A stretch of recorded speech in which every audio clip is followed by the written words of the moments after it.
for them, the Buddha, the Dhamma, and the Sangha. I would like to pay my high respect to all Venerable Mahasangha. Dear lay devotee ladies and gentlemen, welcome to Dhamma Santana Dhammika Live. Today is very special day.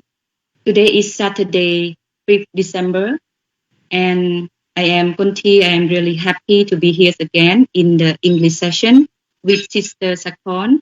Sister Sakon and I will be the co-moderator tonight. So tonight is we have very special topic. The topic is the Buddhism and human rights.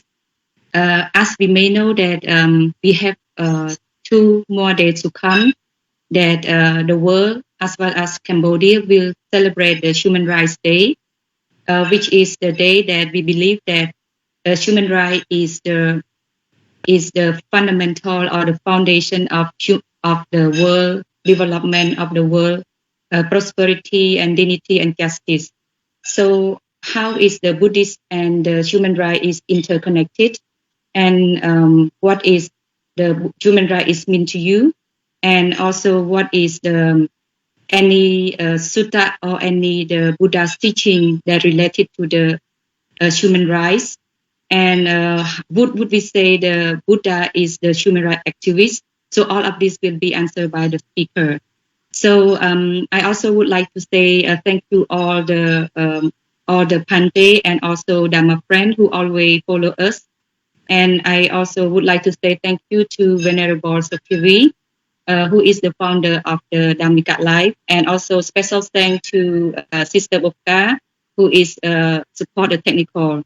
And usually Usually the English program is also for all Friday, but today is very special that we conduct the English session on Saturday. And okay, so next is Sister Sakon will introduce all the speaker to all of you. Thank you. Thank you, Sister. So before I introduce our speakers, I would like to pay my homage to the Buddha, the Dhamma, and the Sangha. And good morning, good evening, everyone. Thank you for joining us. So we have 3 speakers. The first speaker is Bante Kasapat Honkamra. He is the Executive Director of International, Cambodian Buddhist Center, Sri Lanka. Bante is also the meditation trainer. Currently, he is staying at Vipassanadhara Buddhist Center in Odong of Cambodia. He's the director, Cambodian Child Development Center for Special Needs Children, Sri Lanka. Our next speaker is Brother Nom Chuni. He's a co-founder and lead trainer of Vipassana, author of national best-selling book, Meditation for Energy of Life. Addition, former monk for 16 years. In 2019, he devoted himself to run from Phnom Penh to Siem Reap in order to do fundraising cause for Angkor Hospital for Children. And last but least, we have Sister Sapiep. She is Executive Director, Cambodian Center for Human Rights. As one of the country's most prominent human rights advocates, Sapiep's work has been recognized by the former U.S. President Barack Obama. She is a recipient of the Indian Asian Youth Award, Young Women Achiever category, and Franco-German Prize for Human Rights, the Rule of Law. She holds a master's degree in International Peace Studies from the International University of Japan. Sapiep is also a human rights blogger, and she has her website, https://sapiepfocus.com. Welcome, and thank you for being with us. And so we're going to start with our program with the questions. I'm going to start with the ladies first. So our question is, what does human rights mean to you?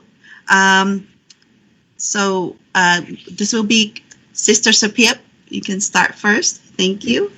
Thank you, sister. And first of all, let me pay homage to the triple gem, the Buddha, Dhamma, and Sangha. And my respect to Ponte Kassapa and Ponte Soktivi, who is the founder of Dhammika Lives, who initiate this Dhamma talk every Fridays. And greeting to brother Chuni, our co-speaker today. I'm very pleased to join the show with you today, and also greeting to two moderator, Sister Kunti and Sister Sakon. So today it's very great honor for us to discuss a very core topic on Buddhism and human rights. Yesterday, we also discussed the same topic in Khmer somehow, but today we speak in English. So again, when we're talking about what does human rights mean to me personally, it recalls the fact that, human rights are the right to which everyone are entitled, no matter who they are or where they live, simply because they are human beings, and it can include many components like the right to live, the right to safety, the right to travel or free movement, the right to own things, or the right to hold opinion or belief. So in short, as a human being, we are entitled to a level of respect and dignity. And it is important that people receive the level of respect in every aspect of life. When I say every aspect of life, it covers, both the social, economic, as well as cultural and political life, that people should be freely be able to engage. So this is what human rights mean to me. Thank you, sister. Thank you. And I would like to ask Nomchani, what does human right means to you?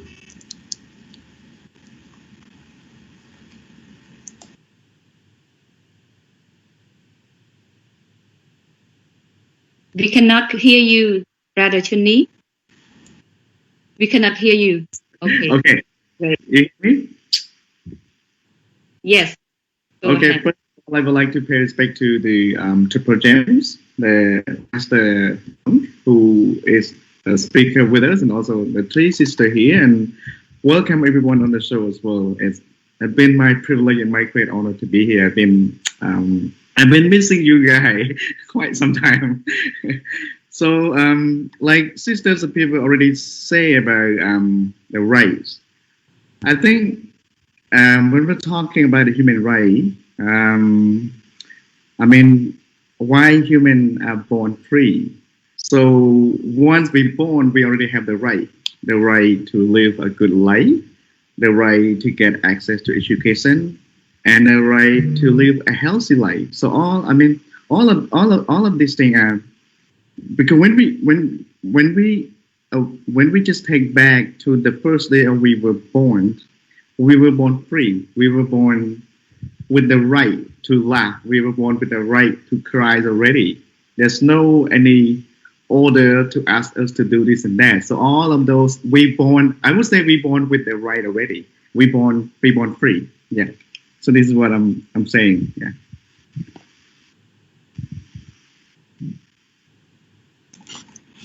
Thank you.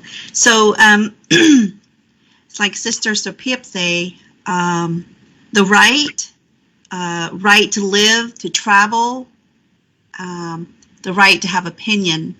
And Brother Chuni, you brought both of you guys brought out a good opinion, good point.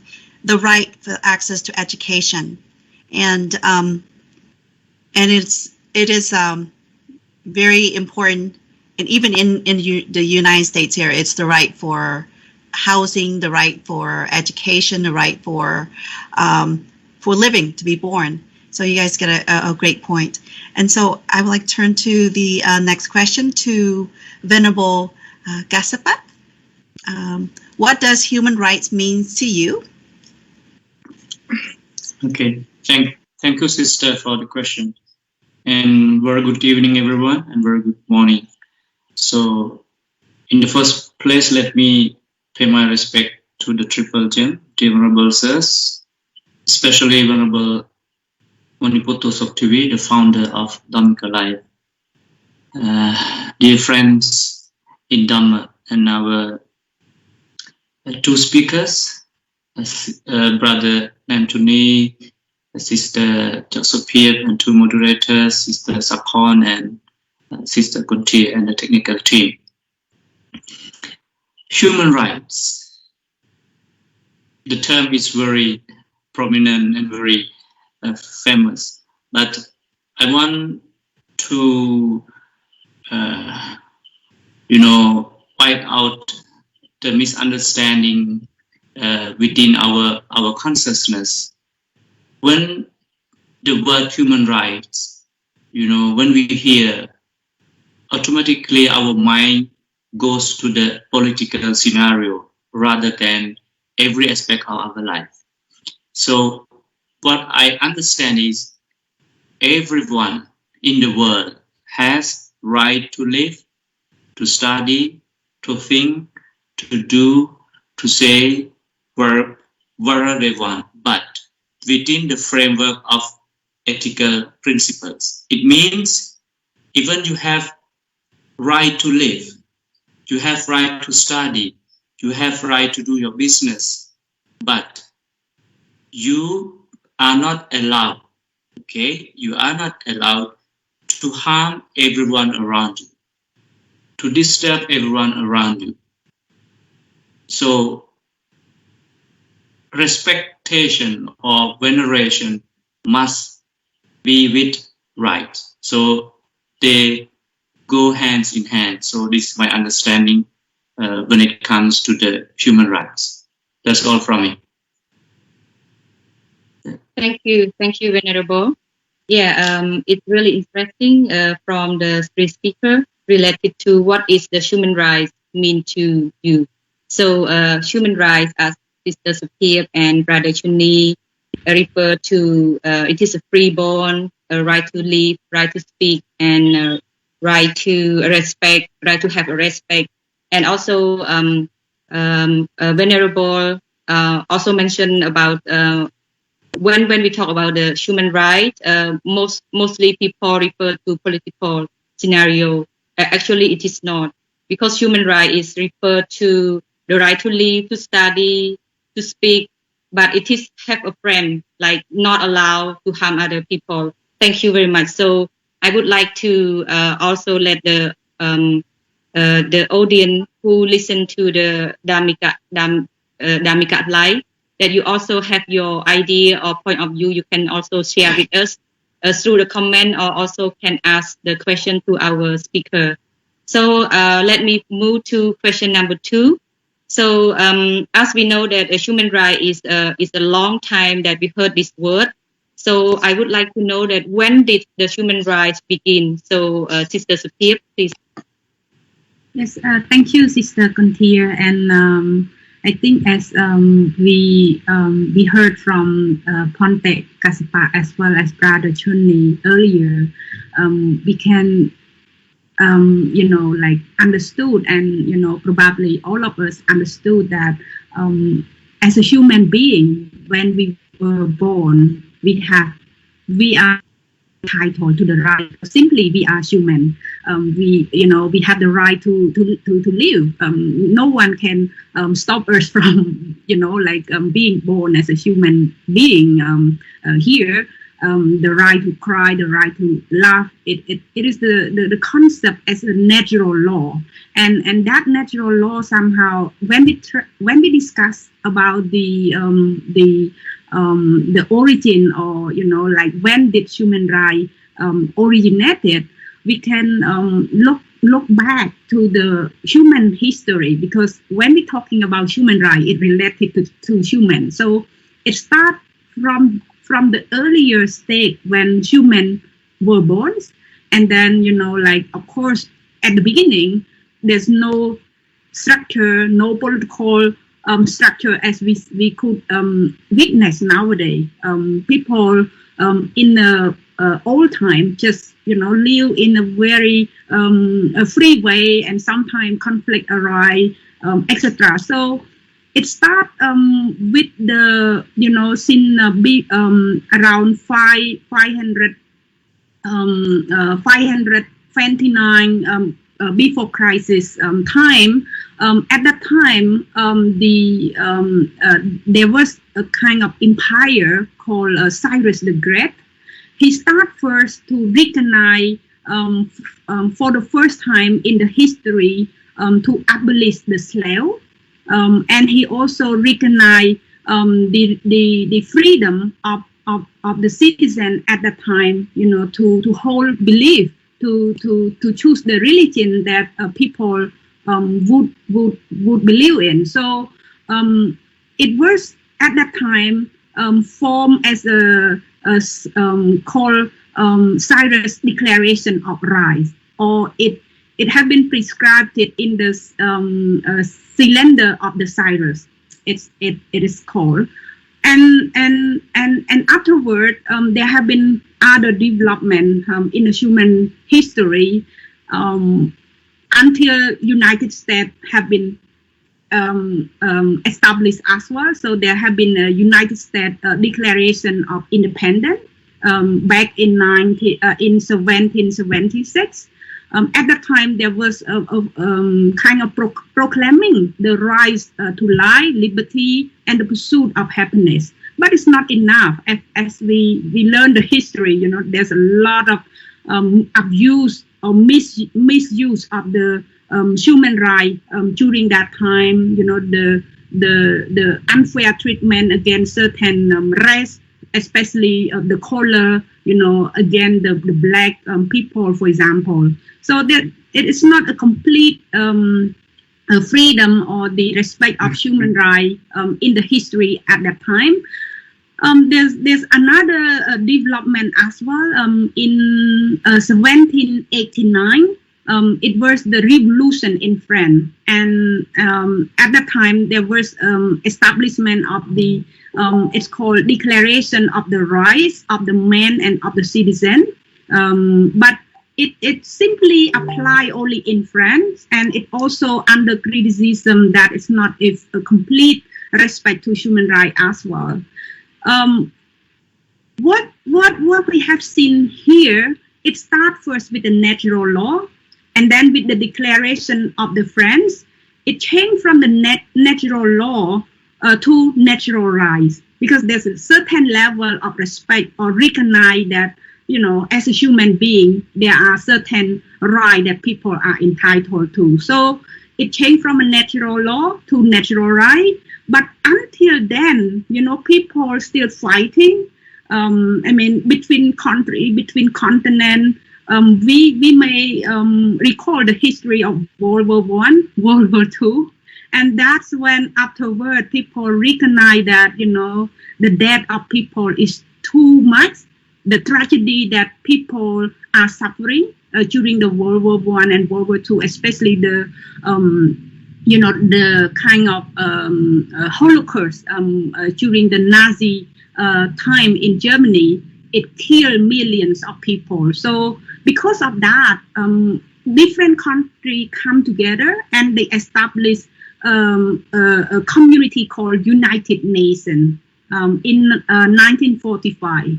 And because of that establishment, 3 years later on, in 1948, the first document that incorporate many declarations previously in France, in United States, as well as some previous from other countries, and formed together called Universal Declaration of Human Rights. And that was the first time in the history that we can see from the natural law, it became a natural right. But with the establishment of the Universal Declaration of Human Rights, we see the first time called human rights. So from natural law become natural right, and then human rights. So that's how people keep celebrating the human right since its first establishment in 1948 on 10 December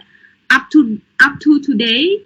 On the coming 10 December, we will celebrate the 72 anniversary of the announcement and adoption of the Universal Declaration of Human Rights. So that's how we are. I think what we have somehow benefit the right that we can enjoy today, like the right to vote, the right to employment, the right to land, etc. It comes not simply was granted. It comes because of the struggle of many activists, of many advocates. Even when we're talking about women's rights, it comes with many sacrifices by women during the old time, so that we can today say, like women's rights, respect the women or girl, protect the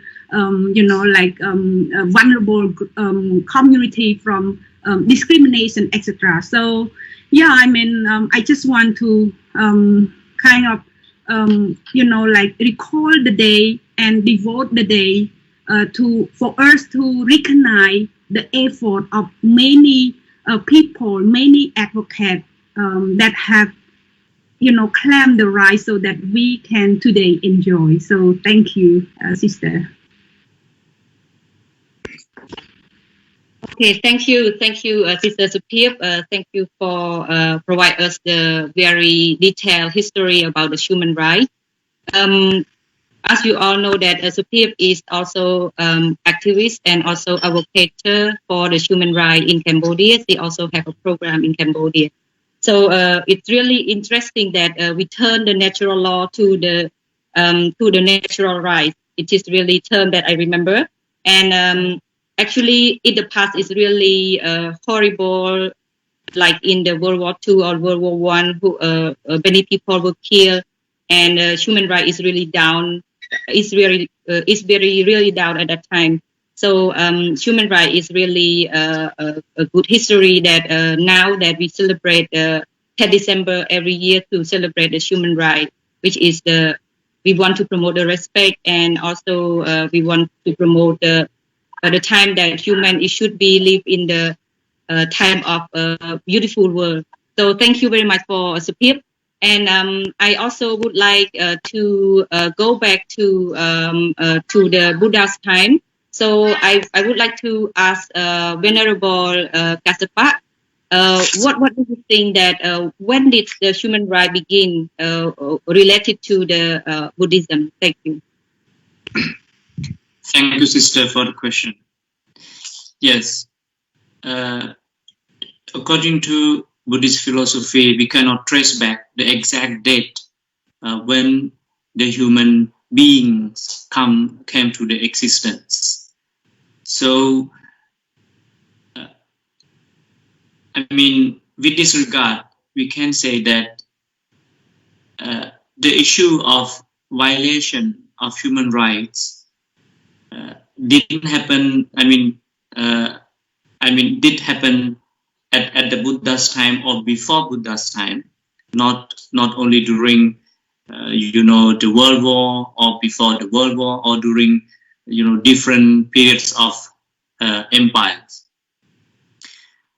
Even the Buddha's time, the basic human rights were violated, and the Buddha, who is the one, came forward to spread the message, to convey the message that everyone is born free and equal, and everyone has the same opportunity to study, to live, and especially to cultivate their spiritual advancements.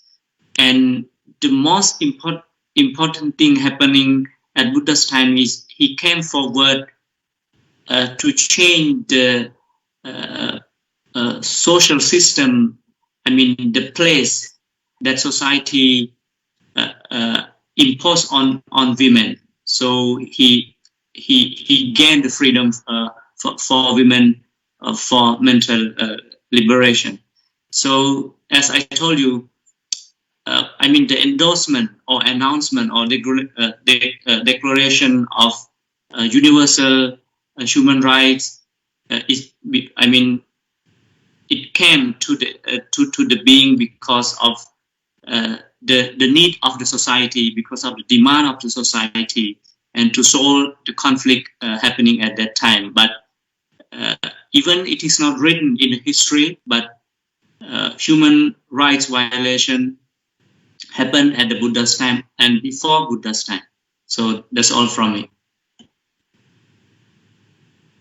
Thank you, Pante. Thank you very much. It means that every society have a problem. So that's why it is also the reason that the human right is begin. So as the Venerable Kassapa mentioned about the opportunity for everyone. So the Buddha, the teaching of the Buddha is provide the equal opportunity for both men and women. So women also can have the equal right to build their spiritual, high spiritual for a mental development. So thank you very much. So I just would like to hear from Brother Chun-Li. So what do you think when the human right begin?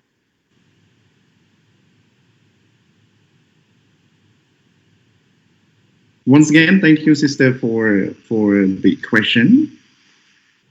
I think Sister Suitor already said it, mentioned it, but I would like to also draw your attention a little bit back to the Buddha time. There was no certain time say that when human rights started, but we all know that the 5th century BC, when the ultimate Buddha again enlightenment that people call Sakyamuni Buddha. A lot of people call him human rights activist, but I would like to say in other words, he's more like a human rights facilitator, because back that time in the Buddha time there was a caste system, the 5 caste system. You know, the class of the king, the business, the farmer, and the last one like the untouchable. So Buddha, once he gained enlightenment, so he shared his teaching on the human right. We can see that through his teaching, through his Dhamma, he was mentioning a lot about non-violence. He was talking about peace, justice, liberty, and social equality, like Venerable Kassapa was mentioning as well. From the start, we call universal law. Before the Buddha was talking universal law, then the universal law become the universal right. Like Suitor was saying, natural law become human rights. So we call universal law become the universal right for human being. Talking about this human right, it almost become like a modern religious for the Western. I would say Western religion talk a lot about human right, but I was mentioning that the Buddha was taught already a long time ago, 2,500 years ago. He was taught a lot. He traveled around from place to place. We can also see one of the most popular and most famous teaching called Kalamat Sutta, where he was teaching to Kalamat, the villager of the Kalamat. He was sharing on don't believe in anything simply because of teacher, because of the tradition, or because of your holy book, or because so many people have been said it. You have your own right to think, and you have your own right to analyze it. If it is good, if it is benefit for you, benefit for your family, then you can practice it. But if it's not, like, that's why we say we were born free. When we born, we have the right to believe, we have the right to live, we have the right to learn, we have the right to share, we have the right to laugh and cry as well. And one of the universal teachings of the Buddha called the 5 precepts. When we talk in Buddhism, say abstaining from destroying life being or killing. Human rights say rights of living. In Buddhism, say abstain from taking thing not given. In human rights declaration, probably say rights of using private property. We're not so. I mean, so when talking about this, there's a Pali word that's also popular. Say attanang upamankatva.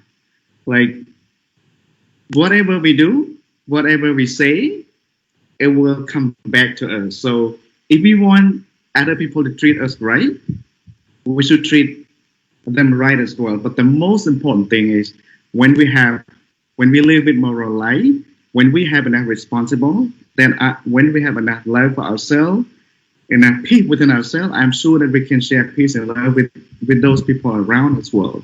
So I'm going to end from here. Thank you. Thank you.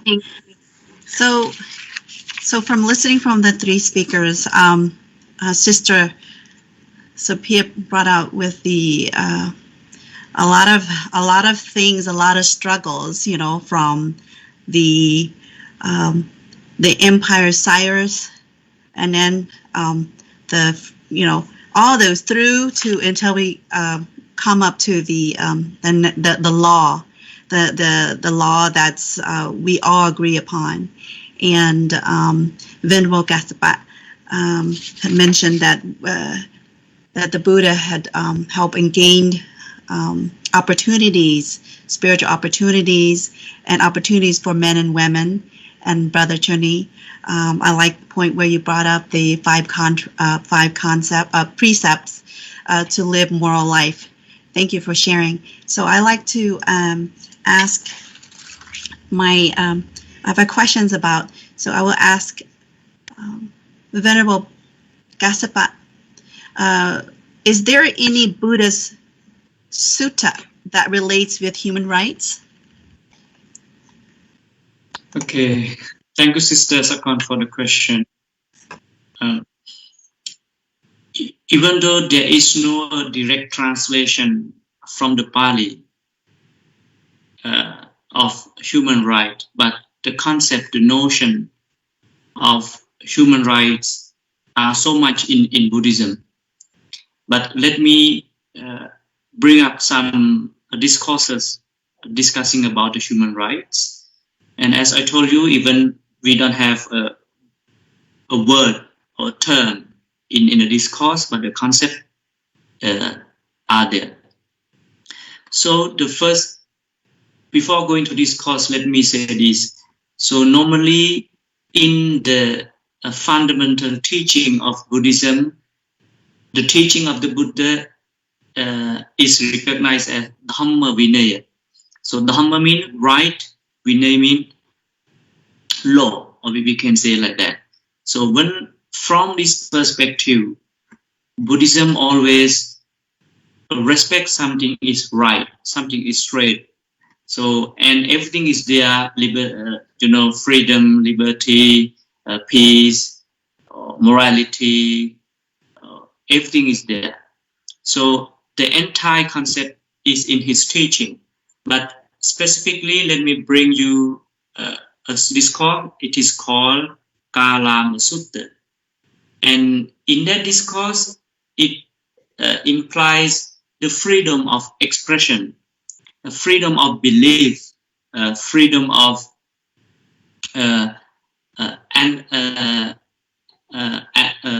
freedom of analyzing some concept. Simply, in that discourse, we are allowed to think freely, and before accepting something, we must think carefully and fully. And I mean, from that discourse, Buddha wants us to, not just take whatever you are told, not only from your family and even from, the religious leaders in the world, and to decide whatever is good, whatever is bad. Buddha said, you must use your common sense. You must use your conscience to understand this is wrong, this is right. not just believe whatever imposed on you. And so, and it is very important for today's society that we have the freedom to express wherever we want and to believe whatever we want. But what I want to say is we are not supposed to impose or force to believe any kinds of religion that we don't want.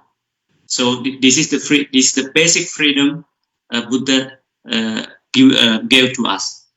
And the Vasala, like Vasala Sutta, Aganya Sutta, Chakravati Srinada Sutta, in those discourses, the social equality is discussed. I mean, because at Buddha's time there are so much, caste systems, class, system, and religious hierarchies are there. So Buddha came up that to determine that you are high, you are superior, you are inferior. It's not about your caste. It's not about whatever religions you believe. It's about your action. If you are a good person, it means you are doing a good deeds. If you are a bad person, you are doing bad deeds.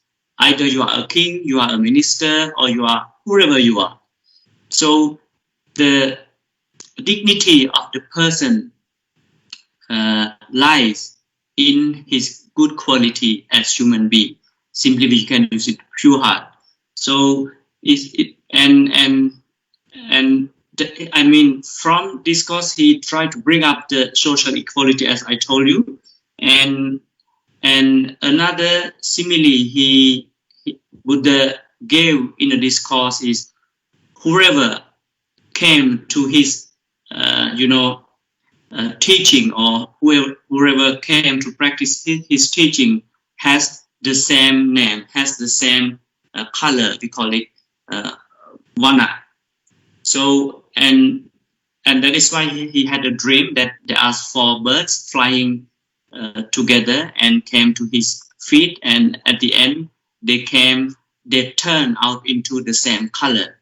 So it means that whoever came to practice Buddhism, whether you are a king, whether you are a minister, whether you are a scavenger, you are a beggar, you are, you can say, a robber. At the end, you will become a spiritual leader. You will become a spiritual person. So, and the important is about spiritual advancement and spiritual transformation. And another discourse is Singalovada Sutta. It's about human rights and responsibility. So according to Buddhism, when we are talking about human rights, we must not forget the duties, because they go hand in hand. Because in today's society, we are just requesting for rights to live, right to believe, right to study, but we never, perform our duties as a citizen, or as a father, or as a wife, or as a husband. So in Buddhism, according to Singalovada Sutta, duties, responsibilities, and rights must go hand in hand. So I think that's all, because we have so much. But what I want to say, the entire teaching of the Buddha is about protecting human rights, not violating human rights. So that's all from me. Thank you, Venerable Gaspar. It's so amazing that you brought out of the different kinds of discourses that the Buddha, taught about the right. The Buddha have taught the right and law, the social equality, that every time, all the people, whether if they're king or robber or beggars, once they know that they all come in one color, all become a good spiritual leader. And then there's another discourse that you mentioned, human rights and responsibility and duties. That is very amazing and fascinating. And thank you so much. And so next question I would like to ask Brother Chuni. Thank you, So sister. Okay. Is there any Buddhist sutta that relates with human rights? Once again, thank you, sister. Also, thank you, Master Hon Camera. I think Venerable Hon Camera already mentioned a few sutta, the name of sutra already, but I just want to add a little bit on it, a little bit more on it. He was talking. We human being, we ask for the right, but a lot of time we don't perform our own duty as a good person, as a good leader, or as a good citizen. Probably in the history, I would say in the history of human, we know too much and we feel too little. We ask too much and we don't give back to what we should give in a moral way, in a responsible way. That's why I think, if we talk, let's say, just go back to Buddhism, the Buddha talked about 5 precepts. We say to abstain from killing, to abstain from taking things that are not given. So this is a very applied teaching in our life. We don't need to. Sometimes in life we don't need to learn. We don't. I mean, we know how to live a good life. We don't want that. We just want more and more. I want this. I want that. This is my right, and this should be. I should have that. I should have this and that. But at the end, we don't act according to the human right situation. We don't act according to the moral living. We don't act according to what is called liberty, peace, and justice. So all of these things, once we know, and then we kind of forgot, and we just say, yeah, this is me, and I'm the best. I'm leader. I'm manager. So I have more right to do what I want to do. So in my conclusion, I would just say, no matter how much we know, no matter how much we ask for, but it's important to reflect on our own action, reflect on our own attitude of living a life with ourselves, with family, with community, and with the whole nation or the whole world.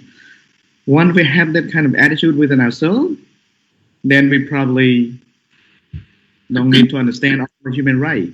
Like in the Buddha time, there was a monk, there was a bhikkhu. After he became a monk, and the Buddha asked him to sit for meditation, once he sit, he said, no, I cannot sit because there's too many things happen in my mind. There are too many rules. There are lots of rules, a lot of discipline. I probably cannot be a monk. And the Buddha said, just go and focus on your, just go again. And so he said, no, I cannot because there's too many rules, there's too many discipline, and my mind is overwhelmed with all those discipline. And then the Buddha said, let's now forget all about discipline, all about rule, regulation, and the code, but just focus on your mind, focus on your action, on your attitude. And then the monk come again and he meditate and he actually learn how to focus on himself, on his breathing in and out, focus on his mind. Then he start to feel appreciated and he start to feel happy. And then he said, okay, if I have enough self-awareness to live, if I have enough self-awareness, or if I have enough sati within myself, I probably don't need to know all of those rules or other regulations. But what I need is to act on my own, watch on my attitude, to watch on my thinking. Thank you. Thank you very much, Brother Chuni. It's really interesting that what the people want or more and more. It means that sometimes they use their right like I need this and need that. It is my right. So for my understanding, mean that the right is also need to respect the morality and also respect the justice. And really interesting, the one point that you raised about the Buddha who taught about just to observe your mind. So everything you want is all. So it's really a good action that the Buddha the Buddha have teach to his follower to just take the action and to just stay with the mind. So you have everything. So it's really interesting. So I move on the question. I need to ask more related to the human right, which is really interesting to the world, not only Cambodia. And Cambodia also practice this right. And why do people advocate or bring bring the human right discussion for over the world, especially also Cambodia? So I refer this question to Sister Suitor. Yes, thank you so much. It was very interesting to connect or relate the human right with Buddhism, and what Pante Kaspa and Brother Chunni have said earlier is very great insight, and I hope our listener or audience are following our discussion here. So now, like the question is, like why people all around the world pay much attention to advocate for human rights. And indeed, of course, I agree with our previous speaker that, human rights come with accountability or responsibility either. And it's not, like certain rights, not an absolute. There are indeed limitations. But because of that limitation, it can be also easily abused by the state. Therefore, in the Universal Declaration of Human Rights and the committee that handle the human rights within the UN framework, they try very hard to analyze, to offer a lot of elaboration, on the limitation of the right, so that the state can follow, the norm or the rule in a way that all those rights are limited. But, in what way? Whether it is necessary to limit the right? Is there any law that,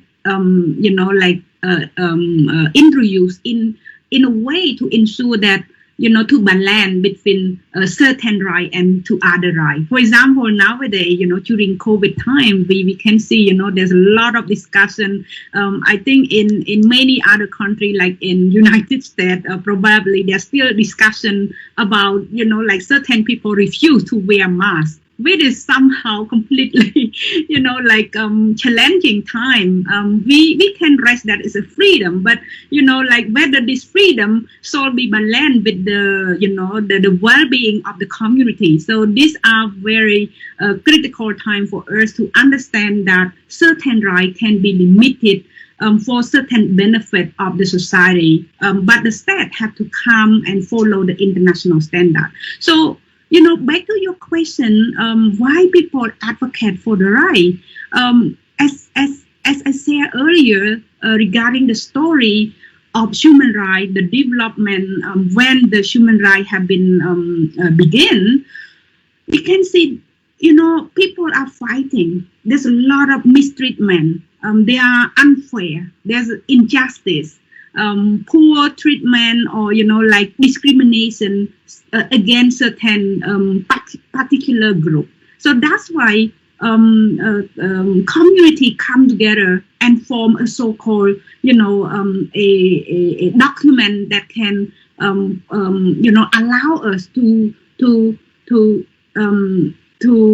review or to abide by to that, when it comes to human rights, what is it? So in short, I would say that it's very important that we all have to advocate for a better respect and protection of human rights, because otherwise we will go back to the old time, with World War One or World War Two, or for Cambodian context, we can understand, like we have come across a very difficult time during the genocide. People lost life. People right to food have been restricted.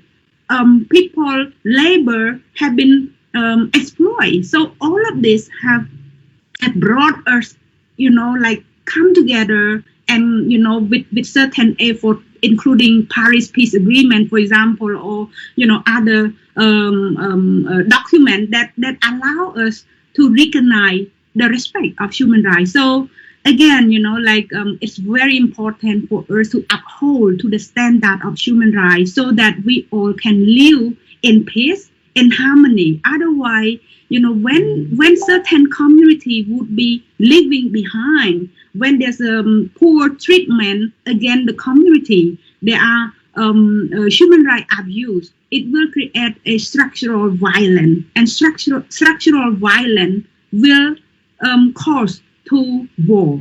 And I think we all want to see the society in peace. That's why, in order to maintain peace for any society, including Cambodia, we really need to, understand, to recognize, but as well as to protect human rights.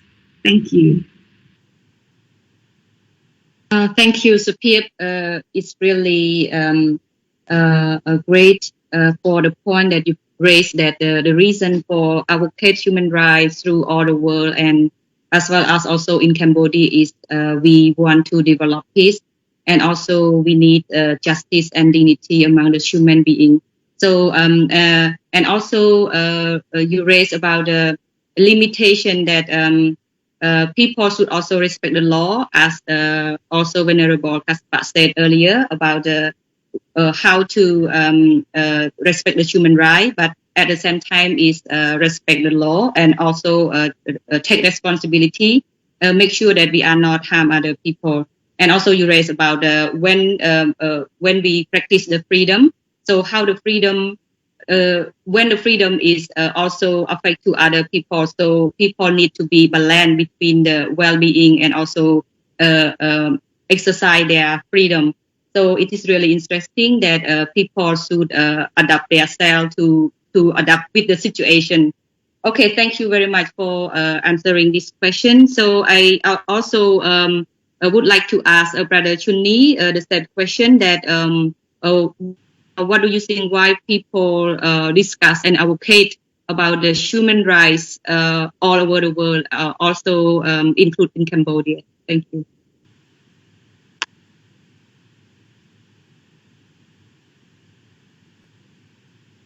Brother Chunni, can you hear me?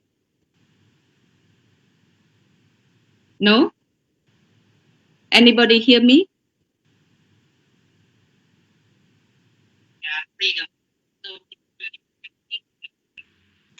Yeah, we can hear you. Maybe Brother Chunni, we cannot hear you. Oh, why is that? Brother Chunni, you still here? Hello. Yeah, I hear you now. Yeah, better now. Okay. Did you get my question? Did you get my question? I didn't. Oh, no, maybe. No, I didn't hear from the beginning. Oh, okay. So I need to ask again. I need to repeat my question again. Yeah. Okay, sure.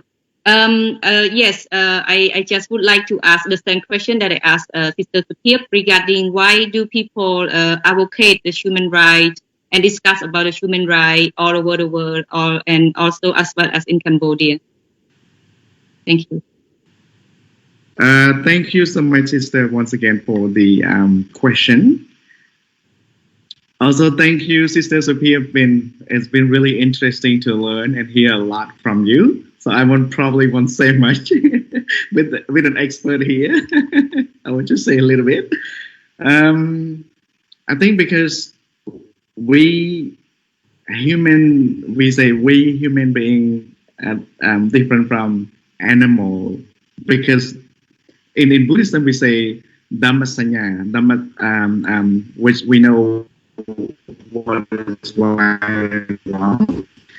So this right now advocate or trying to ask for the right for the world.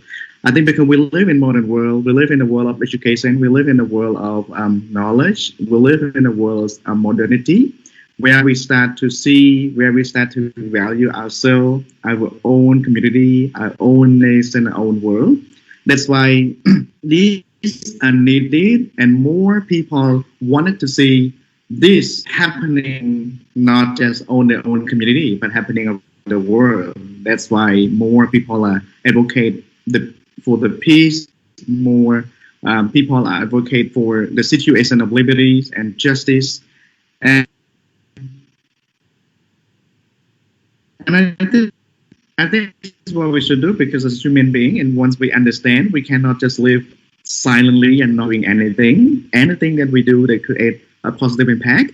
Anything that we can do, they create a positive energy to the community, to the family, to the world. We should,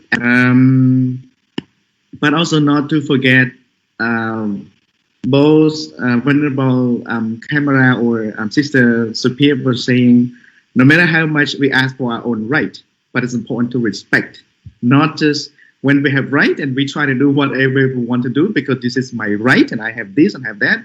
So don't forget that we should respect as well if it is against the human right or against the community, and we should really reconsider and reflect of our own action, of our own performance. Thank you. Thank you, Brother Chuni. Your remark is really important, and also refer the same as Sister Suitor and also Venerable Kassapa mentioned about to exercise their freedom or their right is also respect other rights also. So thank you very much for this. So I also would like to refer this question to Venerable Kassapa also, that I think that the Buddha is also advocator for the really advocate for the human right during the Buddha's time, and I also would like to ask that why the human right should be advocate for the world, for the human being. Yeah, let's hear from Venerable Kassapa.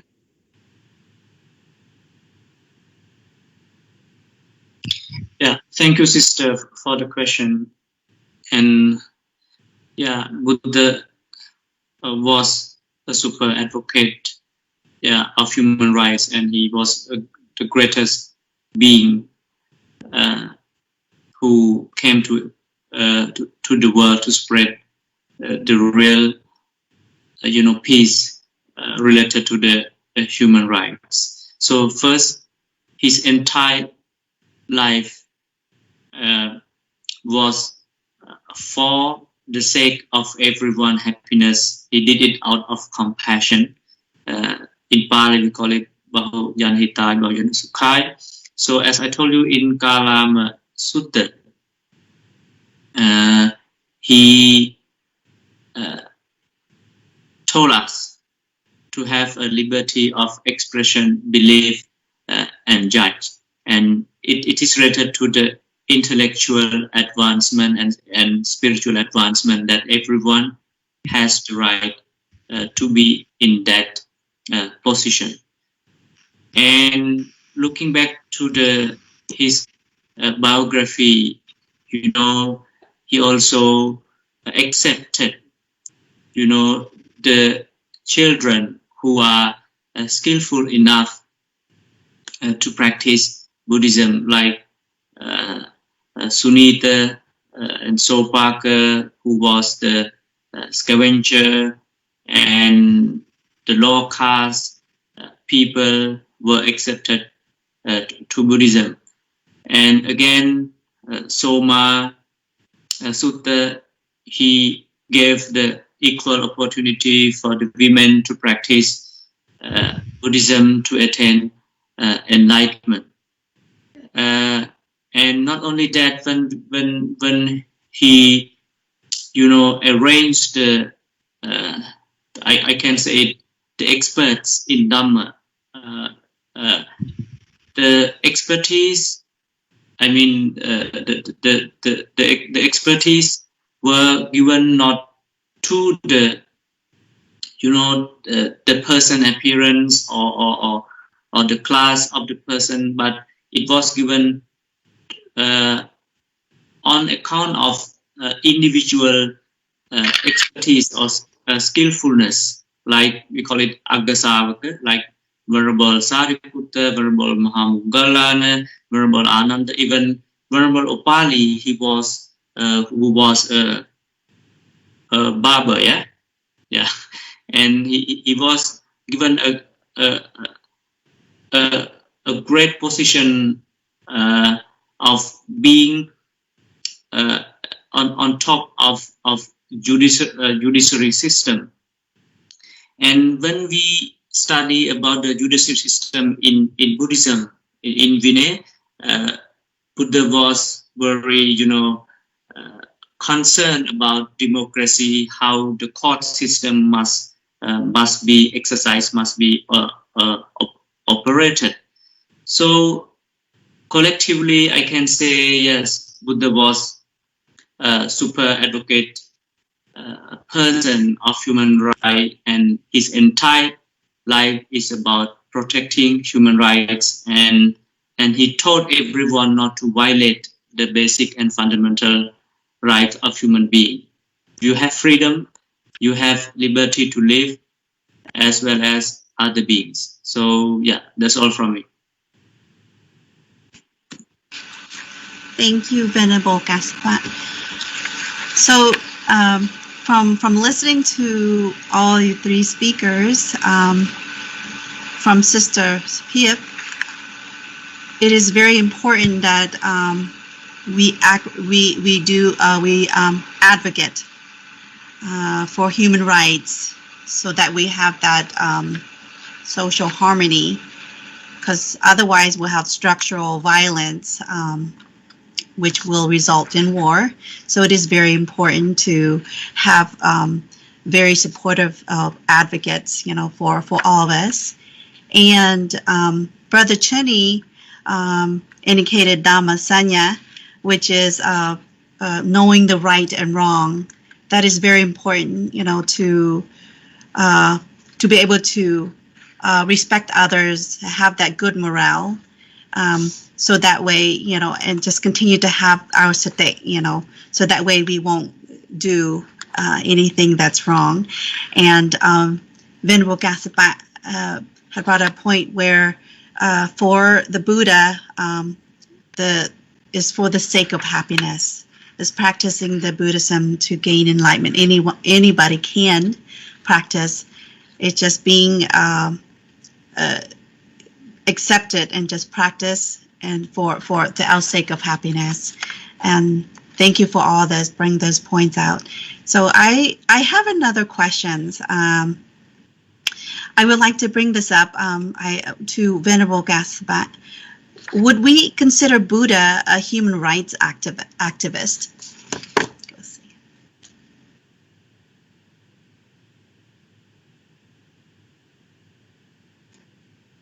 Can't hear you. Can't hear you. Okay. We cannot hear. Just for the question. So the facts which I have been mentioned is about the great life of the Buddha who sacrificed his entire life for the sake of humanity. And as I told you, even the human rights, the term, it's not incorporated, articulated in Buddhism, but the concepts and the notions are there in his teaching. Because when you just basically, as Brother Chunis explained about 5 precepts, when we study it very profoundly, we can understand that the Universal Declaration of Human Rights, I mean the 32, yes, Sister Josephine, articles are about the teaching of the Buddha. Liberty to live, liberty for social security, liberty, equal opportunity before law, and so on. And liberty to believe liberty to study and so on. And this is on one point. The second point, there is a scholar in India.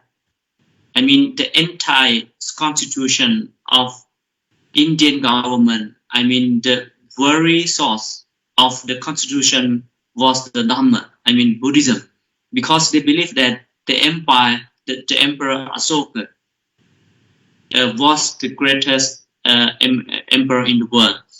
So this, I mean, from this point, I can say, yeah, he was the best. He was the supreme activist of human rights. Not only that, let me say this: when it comes to human rights, what we are thinking is, we think that human rights violation is happening only within the political scenario. No, it's not like that. It is happening in every aspect of our life, in business platform, in education system. Corruption is there. Not only that, the labor exploitation. I mean, the expertise are not given due to the skillfulness of the person or individual competency. I mean, just only like family member and so on. But when we study how the organization of the member of Mahasangha, it is understandable that Buddha gave, the positions to his disciples not because of he is poor or his family, he was a king and so on. No. He gave the positions to all his disciples because of the skillfulness they have, and also Buddha also fight. I'm sorry to use that word, against the caste system in India, because there are 4 caste systems. We call Brahma, Kshatriya, Vaishya, Sudra. So there are 4 hierarchical order in society. So Buddha questioned that, and he told the entire society that no, we are not born like that. We are born equal, and we have the same opportunity for the spiritual advancement. Bad or good is not about caste system.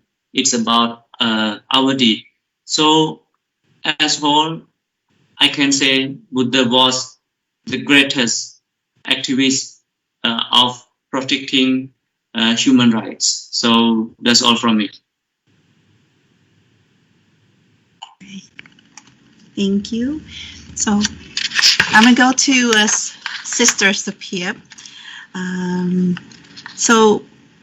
Sister Sophia, would we consider Buddha a human rights activist? Yeah, thank you so much, sister, for giving me chance to answer this very, in depth in my heart, because as an advocate myself, and I totally agree with Pontek Kassapa earlier, who point out that the Buddha is not simply the human rights activist or advocate, but the Buddha is the supreme one. I would call, either the supreme advocate or the noble advocate of human rights.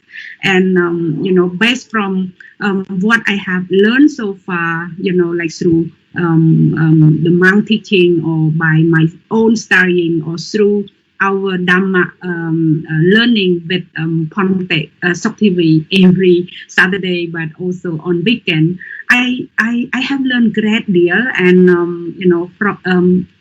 personally, I could say that the reason why I believe that the Buddha is the supreme advocate are three reasons or 3 factors that I have seen in the Buddha personality or the approach that he have been pursuing in in a way to help all living being to liberate, to be liberated. So first factor is the equal treatment and equality.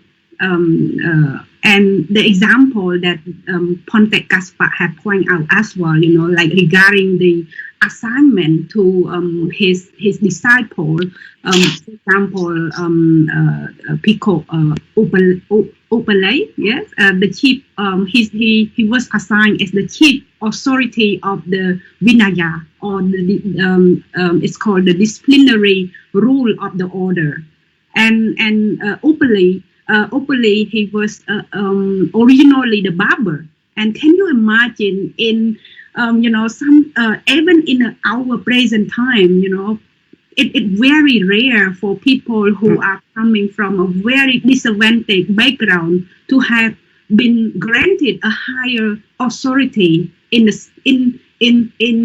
system or in the structure. That was one example. There are a few other examples like Sunita, who later won the Arahatship. Sunita was the scavenger, and she had Sunita had been given a special like a role in the Buddha structure as well. And secondly, regarding the order of the nun. I remember like Puna and Punika, both are the slave girls, but they were assigned and they were accepted in the order of the nuns. So this is the example that I believe that there have been an equal treatment, no caste, discrimination in Buddha time, and the fact that the Buddha have kind of the way that he treat all the monks. Probably before coming to the monkhood, people come from a different caste, from different well status.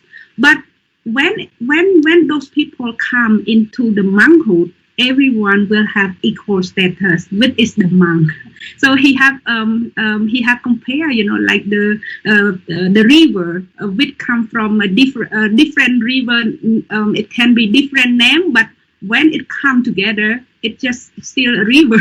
It's like the same water quality. So that's how Buddha have compared or have tried to imagine the nature, equality in the nature as equality in human being. That's one example.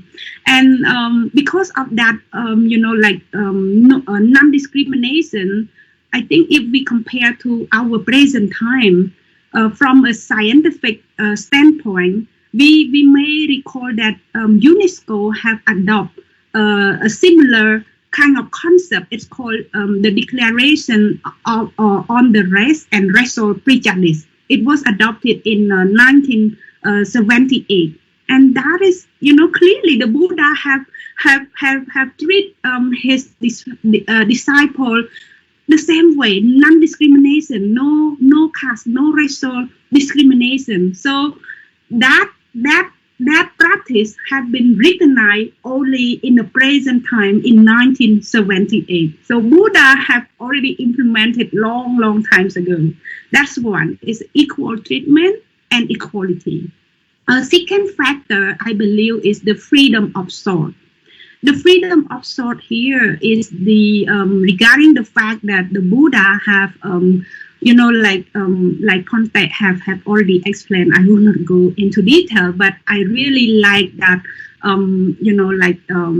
sutta is the Kalama sutta. It come with it's called the first chapter of the free thought.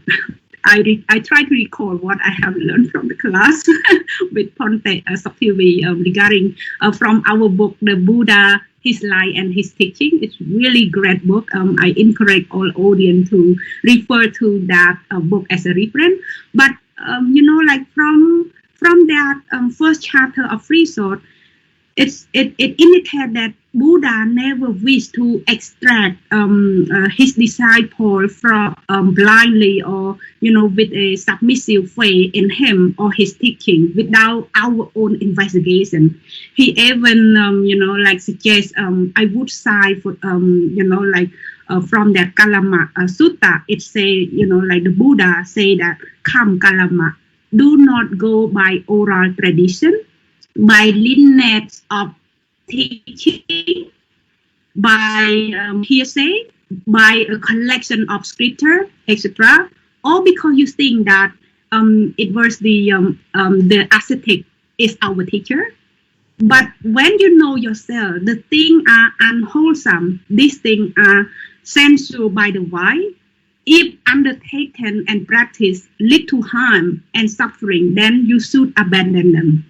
But when you know that these things are wholesome, these things are praised by the wise, and if undertaken and practiced lead to the welfare and happiness, then you should engage in them." So it's really beautiful. It's not just about the book that you read. It's not about the teacher who told you, or it just because the speaker who are talking right now. But it's you yourself, the action that we conduct. If we conduct an unwholesome, it's not a good practice. So the Buddha suggests us or teach us to abandon them. But if it's a wholesome deed, so let us practice it, and it will bring more happiness and welfare for not only ourselves but others. So that was the second factor that I believe that the Buddha is a great believer or the practitioner of the freedom of thought. It gives the people and his disciples to choose what to believe.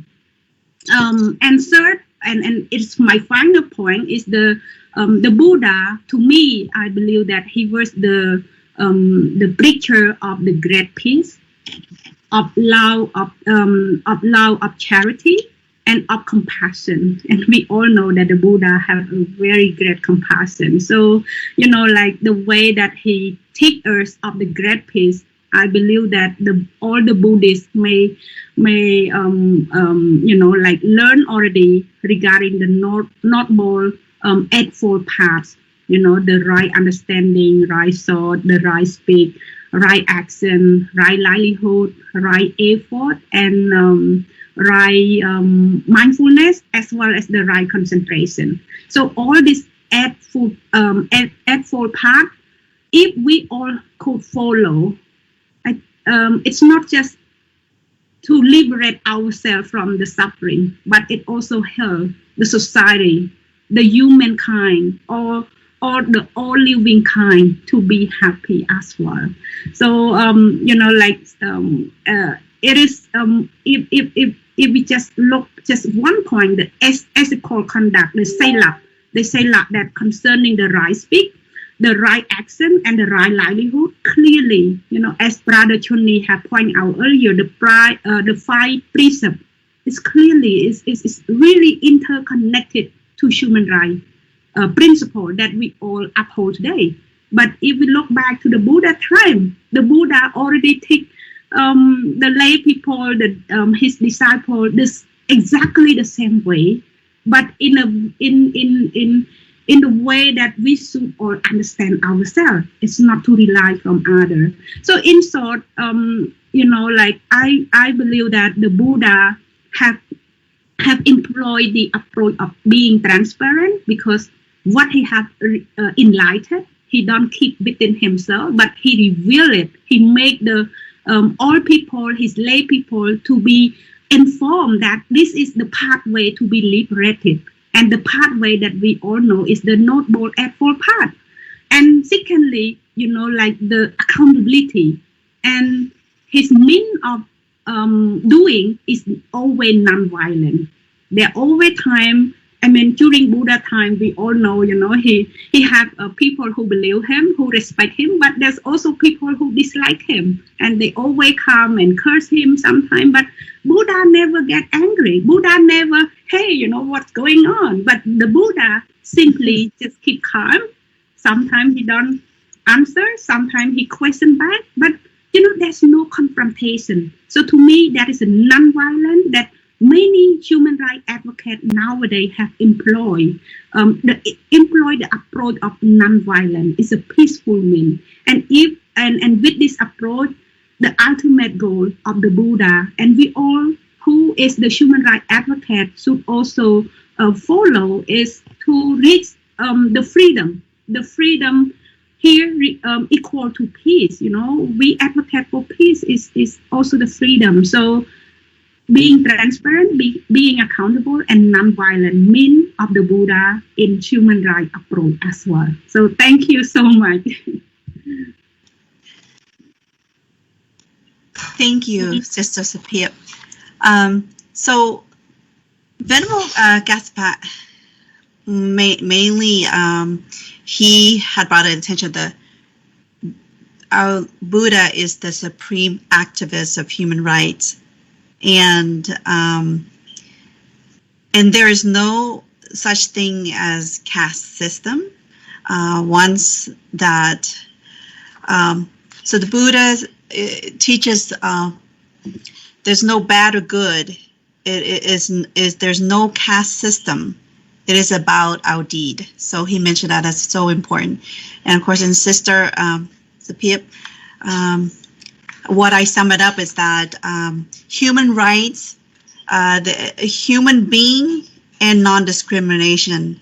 It reveals that harmony and compassionate. And you have brought so many details into about the Buddha's teaching, and so I thank you for that. And with the 5 precepts and the 8 pathways, that's a lot. Thank you so much. I wanted to move over to Brother Chuni. I wanted to ask, would we consider Buddha a human rights activist? Thank you once again, Sister, for the question. I totally agree with the main 2 speakers, Venerable Camara and also Sister Suitor. But just one word, I simply put in a different way. You guys were talking about Buddha was supreme or the master of human rights activists. Because the way I feel, the way I touch with his teaching, and I've been, for more than 10 years, I've been traveling around different places and, using the teachings of the Buddha to train, to facilitate, to help support companies and people all over the places, and also some country in Asia. I would use the word Buddha was a supreme human rights facilitator, because what he does for 45 years for the good cause of love, for the good cause of liberty and justice. The world also considered Buddha was the enlightened one, was the first world religious teacher who advocate freedom of thought, freedom of inquiry, and freedom of expression, and freedom of acceptance of thought as well. Like Venerable Gatspat or Sister Suitor was mentioning in the teaching, Kalamat Sutta teaching. The Buddha was even saying, as a man, is his own master. This freedom is a right. He is inherited by his birth. We born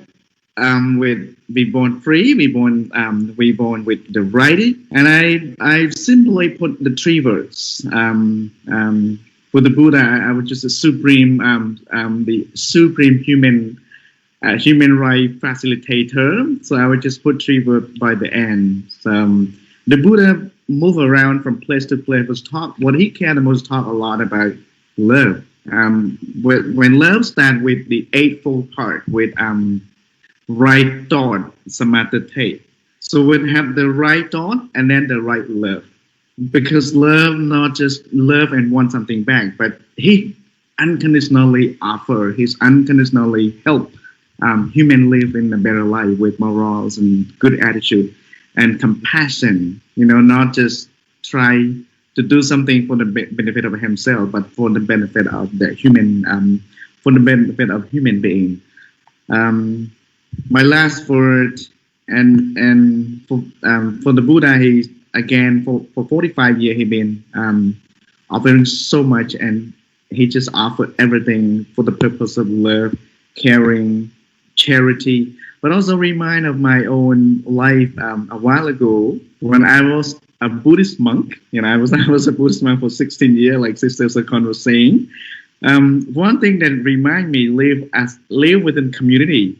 So we talk about the Buddha talk about equality. We all can look right now. Thailand, Cambodia, or any Buddhist country.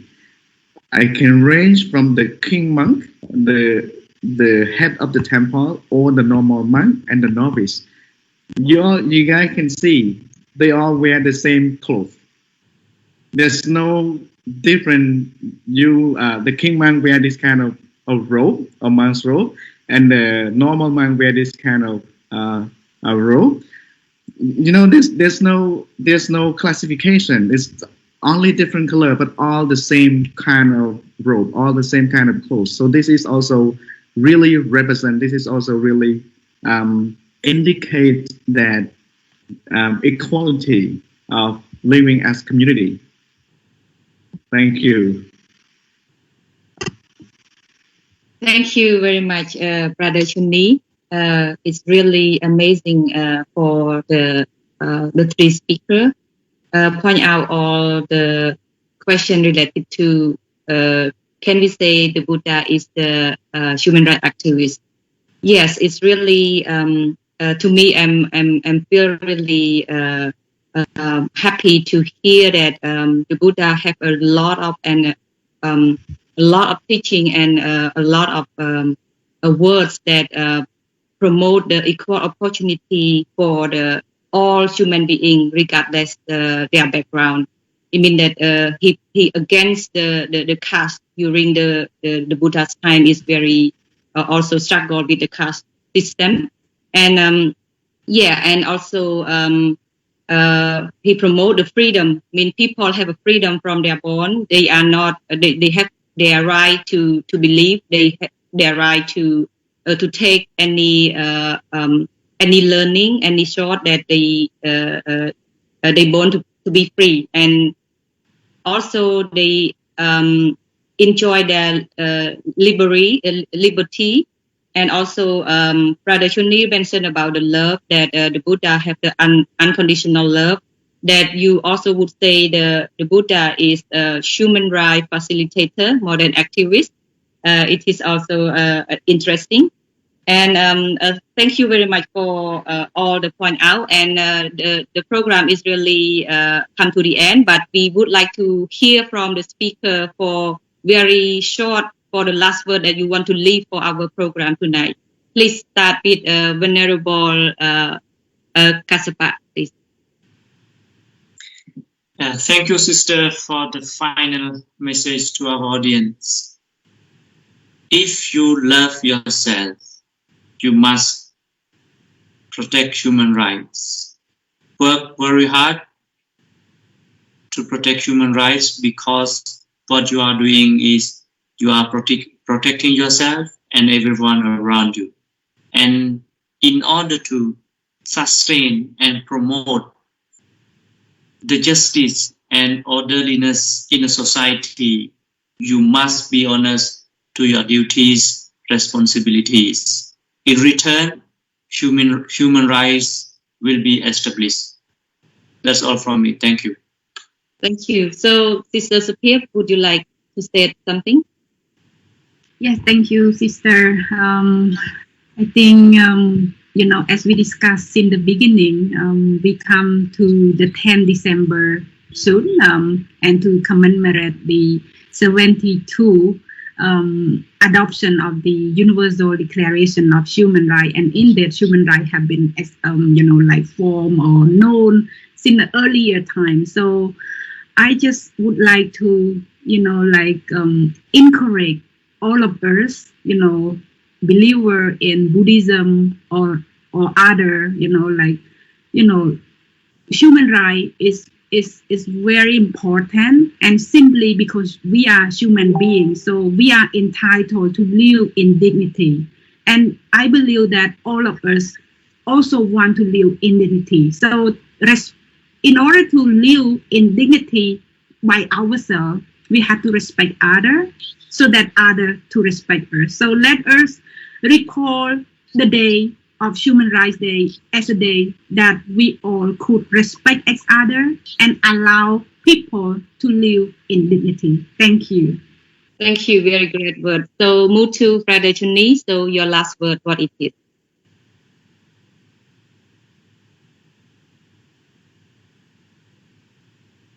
I cannot hear you. Sorry, brother. Okay, hear me? Thank you once again, sister. The Buddha was saying a word, say, Attanang Appamagatva. Every human being fears of punishment and love his life. Therefore, one must think of himself and refrain from inflict harm on others. So we talk about human rights, human and right. So we as humans, before we do anything, before we talk, act, perform, reflect on your word, on your action. Is it right to do it or not? Is it right to talk? Is it right to act? Or is it right to perform? So this is called human right. Thank you.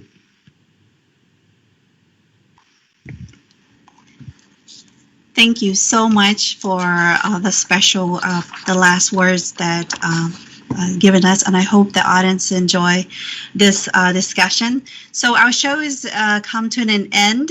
Our Dharma talk now comes to an end. So I am very thankful to our speakers, Bante Gasapat, Hun Kamra, Brother Nom Chuni, and Sister Chak Sapip, for your helpful insight for tonight's sharing. And also, we would like to thank Sister Bopaka, who kindly offered technical support as always, so that our Dharma talk could be possible. Last but not least, our sincere thanks to Bante Soktevi, who have tirelessly instructed and supported us. Without his initiative, guidance, and encouragement, this show would not be possible. Now, before we end, we would like to invite all Dhamma friends to join us for Metta meditations, in which Bante Gasapat will be leading, and maybe merits of our sharing. May the merits of our sharing be shared with all living beings. What a tongue twister. And so I am Sakhan Tim with Sister Kuntia Hin, tonight's moderator. Well, this morning moderator, would like to thank you and goodbye. For now, our metta meditation begins.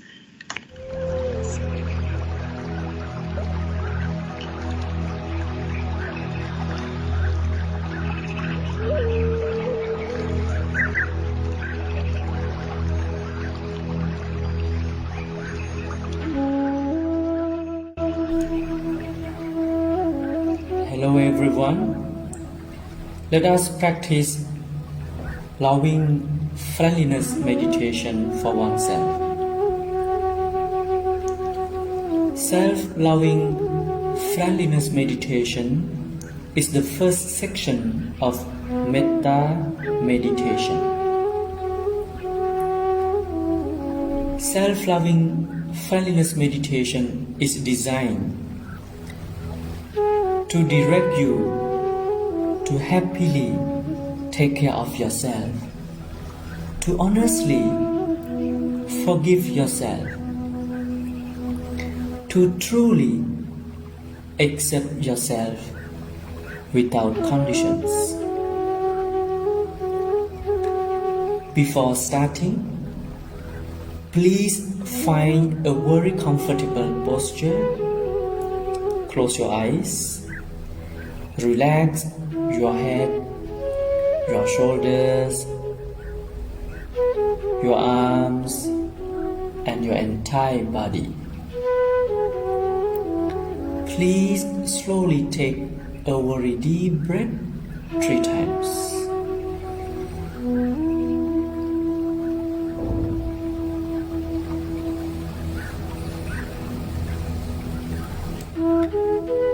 When it is done, let your breath flow as naturally as it does.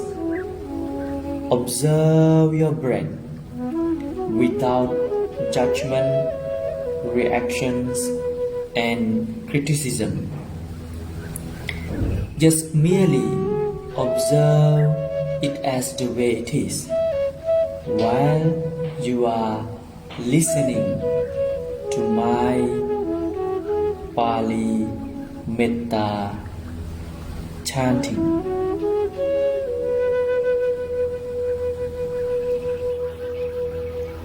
Aham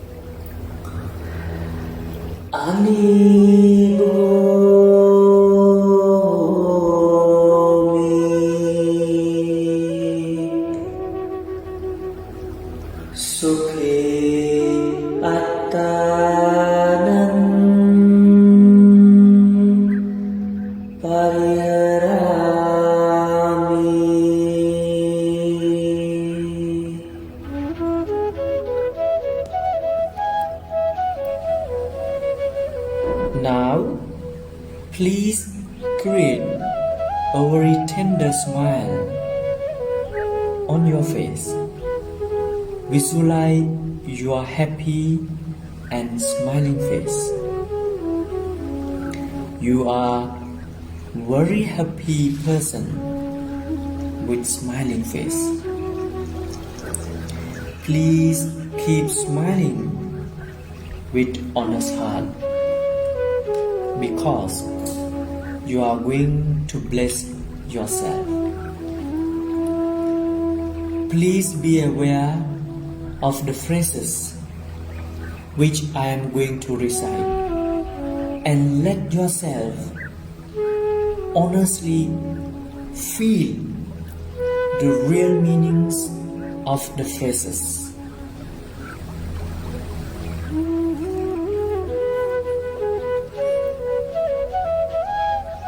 May I be well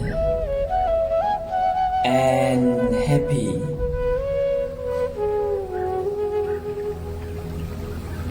May I be free from hatred.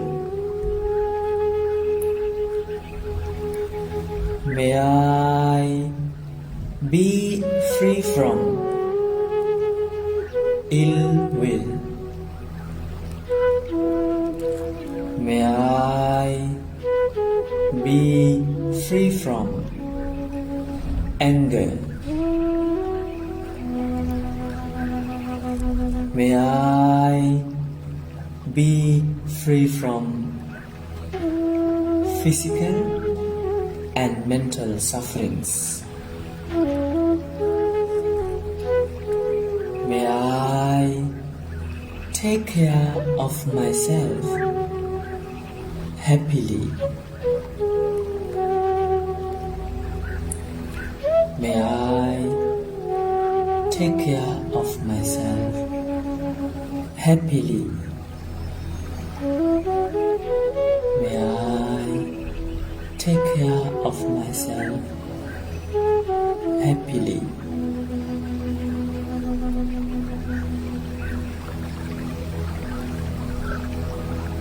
Now, take your right hand and place it on your chest, and you can mentally repeat after me.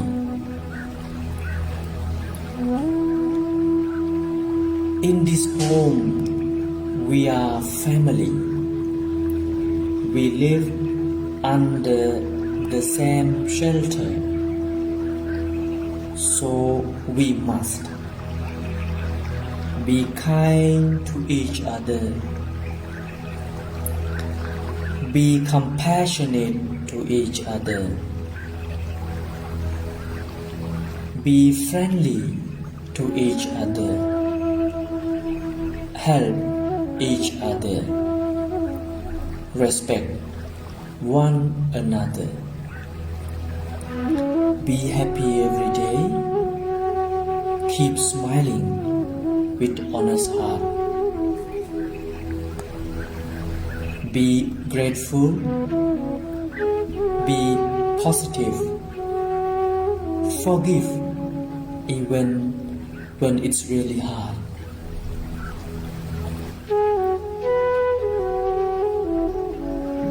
Before open your eyes, please take again a very deep breath 3 times.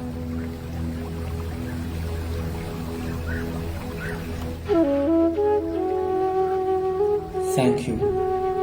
May you be well and happy.